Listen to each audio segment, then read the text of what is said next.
জানো তো, আমি আজকে বসে বসে আর কি এই কথাটা ভাবছিলাম যে আমি ইতিহাসের খাতায় অন্তত একটা জিনিস দেখেছি, যে যারা মানে ভাবে যে একটা ছেলে, ধরো তোমার জন্য বলছি, তোমাকে যারা অরিজিনালি দেখেছে বা সামনাসামনি হয়তো চিনেছে বা আশেপাশের মানুষ, তারা ভাবে তুমি এত ভদ্র, নম্র, এত সাদাসিধে। প্রত্যেকটা মানুষ ভাবে যে রহিদুলের মতো সাদাসিধে ছেলে হয় না, এত সাদাসিধে, এত ভালো। আমাকে 90% লোক তো এটাই বলেছে, তুই খুব ভালো লাইফ পার্টনার পেয়েছিস, তোর সব কথা শুনে, সব কথা জানে, সব কথা বোঝে।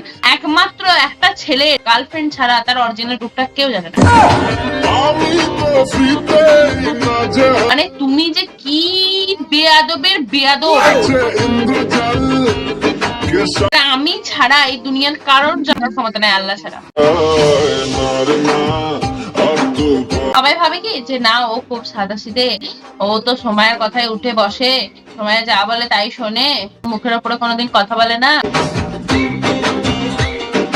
কিন্তু বিশ্বাস করো, আমি দিন শেষে গিয়ে ভাবি যে আমি কি কি কি কপাল করে যে তোর পাল্লাই পড়েছিল। ভাই তুই কি জিনিস,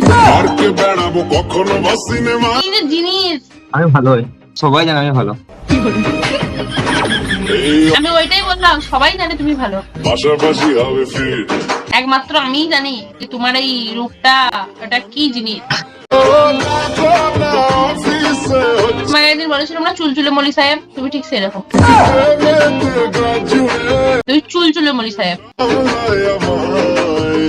দেখে মনে হবে মলি সাহেব মানুষ, কিছু ব্যাপার লয়, ঠিক আছে ভালো, কিন্তু তুমি চুলচুলে মলি সাহেব। সিরিয়াসলি বলছি, আমার যখন মানে প্রেম করতাম শুধু, তখন ঘরের লোক কত আপত্তি করেছে, আর যখন থেকে তোমার সাথে সবাই আলাপ করেছে, পরিচয় হয়েছে, আমার ঘরের লোক আমাকে বলে তুমি কি দেখে তোকে ভালোবেসেছে। আমি ভালো তো বলে ছেলেটার জীবন নষ্ট হয়ে গেল, এটা বুঝতেই পারবে। আমার বাপ বলছে যে রহিদুল বুঝতে পারবে বিয়ের পর যে কি জিনিসকে বিয়ে করেছে। মানে তারা ভাবে তুমি এতই সাদাসিধে, এতই সাদাসিধে যে তুমি আমার সব কথা শুনবে, উঠবে, বসবে। আমি তো জানি তুমি কি জিনিস,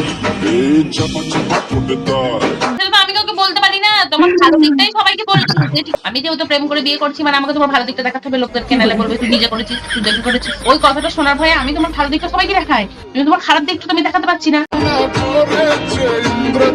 আমি বুঝি তুমি কি জিনিস, বুঝলে তো। তুমি আমার দিন সকাল 6টা থেকে নিয়ে রাত 12টা 1টা অব্দি আমার জীবনটাকে না হারাম করে রেখে দিচ্ছি। কি করি এত ভালো হয়েছে তো বলছো, কুলজেরা কানা করে দিচ্ছে। ভালোটা কে বাসো, তুমি না আমি? আর আমি কি করি? খেলা করো। যন্ত্রণায় বাড়িতে দোকানে, এখানে ওখানে, যেখানে সেখানে বানবাসী।